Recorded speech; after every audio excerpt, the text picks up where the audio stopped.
रामायण के युद्ध के दौरान जब बजरंगबली अपनी गदा चलाते हैं तो रावण का सैनिक कुछ ऐसा बोल देता है कि बजरंगबली अचानक रुक जाते हैं। ये देखकर पास में खड़े लक्ष्मण जी चिंतित हो गए। उन्हें लगा कि यदि हनुमान ने उस राक्षस को नहीं मारा तो वह उन पर वार कर देगा। लक्ष्मण जी तत्काल आगे बढ़े और उस राक्षस पर बाण चलाने लगे, लेकिन हनुमान जी झट से उसके सामने आ गए और बोले कि नहीं लक्ष्मण भैया, मैं इसको नहीं मरने दूंगा। यदि आप इस पर ब्रह्मास्त्र भी चलाएंगे तो भी मैं इसके सामने खड़ा होकर रक्षा करूंगा। अब आप मेरी चिंता छोड़कर यहाँ से चले जाइए और कोई दूसरे राक्षस को मारिए। लक्ष्मण जी का स्वभाव बहुत ही क्रोधी था। वे यह सुनकर और अधिक क्रोधित हो गए। जब शाम को विश्राम का समय हुआ तो प्रभु श्री राम एक शिला पर बैठे थे। तभी वहाँ लक्ष्मण जी आते हैं और पीछे पीछे हनुमान जी आते हैं। लक्ष्मण जी बोले, भैया मुझे ये हनुमान का स्वभाव समझ में ही नहीं आता। रणभूमि में रावण का एक साधारण सैनिक आ गया और इन्होंने स्वयं को उसके आगे झुका दिया और कहने लगे कि मैं स्वयं उसकी रक्षा करूंगा, यहाँ तक कि उसकी रक्षा के खातिर वह ब्रह्मास्त्र से भी टकरा जाएंगे। ये कैसी धुन है जो स्वयं दुश्मन का साथ दे रहा है। राम जी मुस्कुराए और हनुमान से पूछने लगे,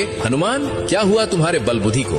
रण में अपने दुश्मन को क्यों क्षमा कर दिया? तब हनुमान जी निडरता से बोले, प्रभु जब मैंने उस पर प्रहार किया तब उसके मुख से भयवश हे राम निकल पड़ा। राम नाम सुनकर तो मैं स्वयं को भी भूल जाता हूँ, फिर चाहे कोई शत्रु ही क्यों ना हो।